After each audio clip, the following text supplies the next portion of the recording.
तो हेलो नमस्कार, मैं हूं मोहित कुमार। आप देख रहे हैं क्रिएटर मोहित। और आज हमारे यहाँ हो रही है हरचट की पूजा। और ये है हरचट माता जो कि आपके सामने दिखाई दे रही हैं, और जो कि इसे ज़मीन पर गड़ा कर मतलब किसका पूजा पाठ किया जाता है हरचट वाले दिन, हरचट की पूजा के दिन।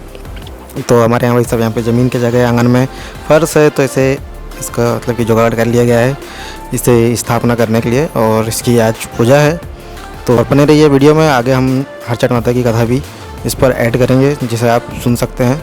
और ये है हमारी माता श्री जो कि पूजा की तैयारी कर रही हैं। पूजा की तैयारी ऑलमोस्ट हो चुकी है, थोड़ा सा और रह गया है। और अभी यहाँ पर ये आ गई हमारी भांजी जो कि वैसा कैमरा फेस करते ही भाग जाती है, तो कैमरा में आने में थोड़ा सा शर्म आता है।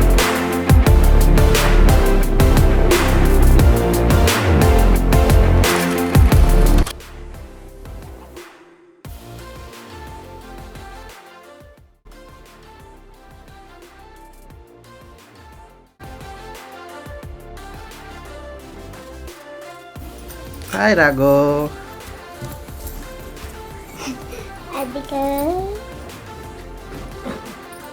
राघो राघो, हाय राघो। शर्म आ गई, शर्म आ गई, शर्म आ गई। अरे अरे अरे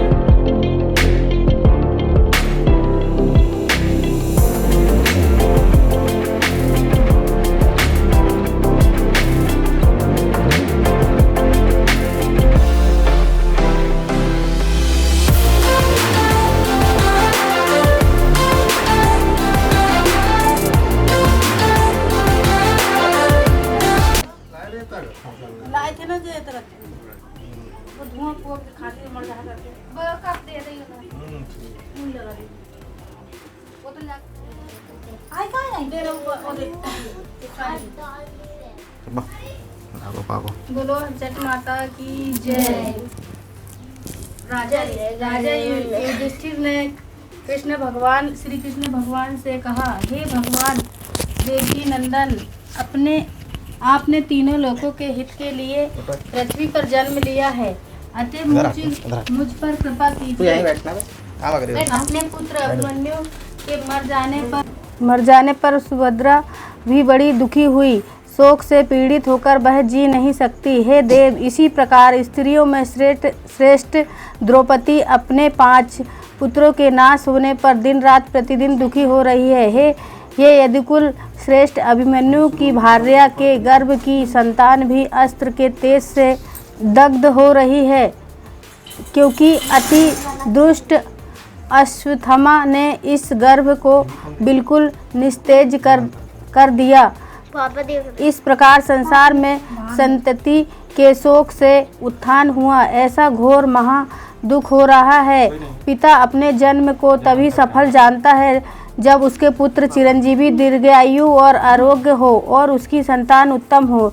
हे देवेश, उन दान या व्रत को बतलाइए जिसके करने से संतान शोक के दुख से माता पिता पीड़ित न हो। भगवान श्री कृष्ण ने कहा, यदि उत्तरा एक अपूर्व व्रत को करे तो उसका मृत पुत्र भी जीवित हो जाएगा, इससे कोई संदेह नहीं है। राजा युधिष्ठिर ने तब पूछा, हे भगवान, इस व्रत की कथा क्या विधि है? इसके कौन देवता हैं? किस काल में किया जाता है और किस स्त्री ने यह व्रत किया था जिससे यह प्रसिद्ध हुआ है? श्री कृष्ण भगवान ने तब कहा, शुभ्रा का एक राजा था, इसकी रानी का नाम सुवर्णा था। इसको हस्ती नाम दृशाद्र पुत्र उत्पन्न हुआ, इससे अपने नाम पर हस्तिनापुरी बसाई। यह बालक एक दिन धाय के साथ गंगा जी के तीर पर गया। जल से खेलता हुआ वह बालक बाल भाव से जल में चला गया। वहाँ एक मगर उसको पकड़कर गहरे पानी में ले गया। इस समाचार को सुनकर पुत्र दुख से दुखी रानी सुवर्णा ने क्रोध के मारे धाय के पुत्र को जलती अग्नि में फेंक दिया, और फेंकने के बाद अपने पुत्र को याद करती हुई बड़ा विलाप करने लगी। राजा भी दुख से व्याकुल हो गया। धाय पुत्र शोक दुख से व्याकुल होकर जंगल में चली गई। कुशा और पलाश से पूर्ण जंगल में माध्याह्न के समय शिवजी की पूजा करने लगी। उसने वहां प्राणियों से वर्जित सुनसान मंदिर में महादेव जी की, कार्तिकेय भगवान, माता पार्वती तथा गणेश की पूजा की। धाय प्रतिदिन इन देवताओं का ध्यान करती थी तथा तृण धान्य और मेवे का भोजन करती थी। इस प्रकार करते हुए युधिष्ठिर भादो के महीने के कृष्ण पक्ष की षष्ठी को नगर के अद्भुत दर्शन हुआ। इस धाय का अति सुंदर पुत्र भीड़ में से जीता निकल आया। इस घटना को देखकर राजा रानी तथा अन्य बड़े आश्चर्यचकित हुए। धाय के पुत्र को जीवित देखकर चिंता से व्याकुल होकर लोगों ने तब ब्रह्मज्ञानी पंडितों से उसका कारण पूछा। इसी समय शिवजी के अंश रूपी दुर्वासा नाम के महर्षि उनकी आज्ञा से राजा के हितोपदेश करने के लिए वहां पर आए। शिव स्वरूप दुर्वासा ऋषि का शरीरधारी कल्याण का मनोरथ जान राजा ने आए हुए ऋषि का अर्ध इत्यादि से पूजन किया। उनको बारंबार नमस्कार करके अपनी सेविका अर्थात धाय के पुत्र का भीड़ में से जीवित निकलने के विषय में पूछा। दुर्वासा ऋषि ने कहा, हे राजन, जो धाय आपके भय से जंगल में चली गई है, वहाँ पर उसने महादेव जी, पार्वती जी, कार्तिकेय भगवान तथा गणेश जी की पूजा की। उसी का ऐसा फल है। हे राजा, आप दोनों को भी वहीं पर आज चले जाना चाहिए। वहां जाकर हे महिपाल, आप इस व्रत की महाफल को ग्रहण कीजिए। महाराज, उन दोनों राजा रानी ने इस प्रकार भली भांति संतुष्टि होकर पहले ऋषि को जंगल में भेजा और उससे सब वार्ता सुनकर राजा और रानी उस घने जंगल में स्वयं गए। दुर्वासा इत्यादि ब्राह्मणों के साथ आनंद पूर्वक वहां जाकर उन्होंने पलाश के वृक्ष के नीचे कुशा पर धाय को पूजा करते हुए देखा। यह परम श्रद्धा पूर्वक चारों देव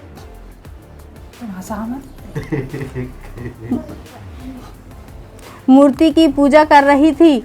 राजा ने धाय को आश्वासन करके उसके पुत्र से मिला दिया तथा तब धाय आनंद युक्त होकर राजा को व्रत के विषय में सब कुछ निवेदन किया। धाय कहने लगी, हे राजन, मैं आपके भय से जब यहाँ आई हूँ, वायु भोजन करती हुई शिवजी तथा पुत्रों सहित पार्वती का पूजन कर रही हूँ।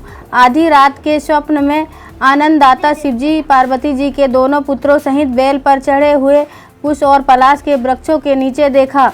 उन्होंने कहा, तेरा पुत्र जीवित हो, तूने हम दोनों का व्रत किया, अतएव तेरा पुत्र अवश्य जीवेगा।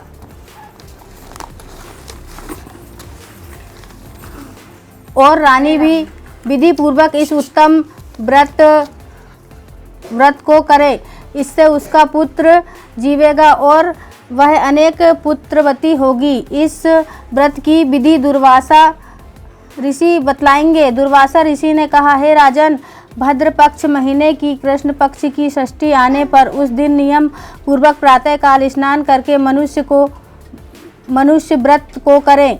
क्रोध और लोभ त्याग कर इस व्रत के नियम का पालन करते हुए जब तक संपूर्ण करने की निर्मित जीवों की पद्धति अर्थात उसके मार्ग को न लाएं और मध्यांतर के समय मित्रों के साथ पुत्र युक्त होने की मन में अभिलाषा करते हुए पलाश और कुश के नीचे शिवजी, पार्वती जी, गणेश तथा स्वामी कार्तिकेय इन चारों देवताओं की मूर्ति बनाकर नीचे लिखे मंत्रों से इसका पूजन करें और भक्ति भाव चित्त से इसका सब देवताओं का नाना प्रकार की धूप तथा इसके बाद उत्तम पुष्पों से पूजन करें।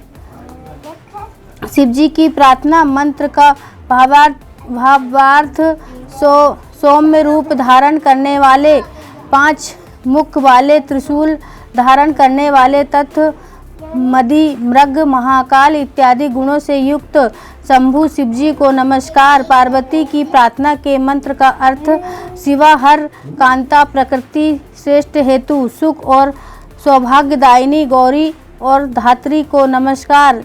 स्वामी कार्तिकेय की प्रार्थना के मंत्र का अर्थ मोर पर सवारी करने वाले देवता को कोच पत्री को विदीर्ण करने वाले कुमार विशाख और स्कंद को नमस्कार। गणेश जी की प्रार्थना के मंत्र का अर्थ मूसे पर सवारी करने वाले देवता को, लंबे उदर वाले, सुंदर सूंड वाले, एक दंत वाले तथा विघ्न को नाश करने वाले देवता को नमस्कार। दीपक, चंदन, धूप तथा नाना प्रकार के निवेद से पूजन करके गाजे बाजे से ब्राह्मणों के साथ घर आवे तथा उस दिन महुए के फूलों के साथ समा का चावल भोजन करें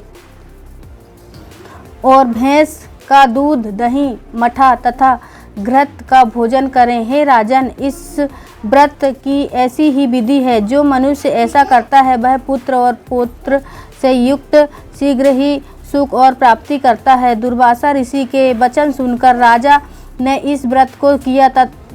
तब मगर के बिल में से शीघ्र ही निकलकर राजकुमार ने माता पिता तथा दुर्वासा ऋषि के चरणों पर गिरकर प्रणाम किया और बोलने लगा, इस व्रत के फल से राजा के यहाँ दीर्घायु, बड़े पराक्रमी, बलवान तथा सर्वगुण संपन्न अनेक पुत्र उत्पन्न हुए। इससे उसके राज्य में इति अर्थात अति वृष्टि तथा दुर्भिक्ष की शांति हुई और राजा ने अनेक वर्ष तक सुखपूर्वक राज्य किया। श्री कृष्ण भगवान ने कहा, यह व्रत करने वाली उत्तरा इसी व्रत को करे। केशव भगवान के वचन को सुनकर राजा युधिष्ठिर कृतार्थ हो गए। अश्वत्थामा से व्रत उत्तरा का गर्भ शीघ्र ही जीवित हो गया। इस व्रत के प्रभाव से संति स्थिर हो जाती है। व्रत के करने के बाद शास्त्रोक्त रीति के विधि पूर्वक उद्यापन करे। सुवर्ण बैल, भैंस, गाय तथा ब्राह्मण को दे तथा सोने और चांदी की सुंदर मूर्ति बनाकर वेदांग के प्रवीण ब्राह्मणों के सहित इसका पूजन करे। विधि जानने में श्रेष्ठ राजा युधिष्ठिर ने इस व्रत को उत्तरा से कराया, जिससे अश्वत्थामा द्वारा नष्ट हुआ उसका गर्भ रक्षित हुआ। इस व्रत के प्रभाव से उत्पन्न के उदर का गर्भ इसी क्षण जीवित गति मान तथा प्रसव हुआ। हे राजन, यही संसार के जन्म मेजय को उत्पन्न करने वाला परीक्षित नाम का राजा उत्पन्न हुआ। हे राजन, जो कोई इस अपूर्व व्रत को इस प्रकार से करता है वह संपूर्ण पापों को त्याग कर सूर्य की महिमा को प्राप्त करता है। श्री कृष्ण तथा युधिष्ठिर के संवाद में कुश पलाश नाम की हलषष्ठी व्रत की कथा समाप्त हुई। बोल हरचट माता की जय।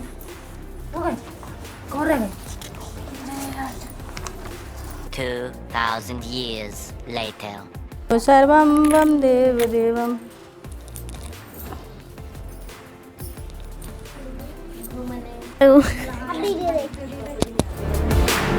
देखो मैंने लगा विचारती ऑडियंस आप मेरा वीडियो बना रहे चल पूरी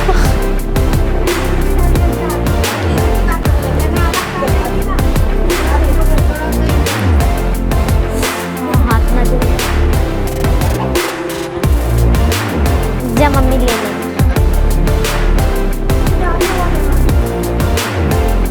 अभी तो बहुत रखे मम्मी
चल वीडियो बना रहा है बनाने का हो रहा है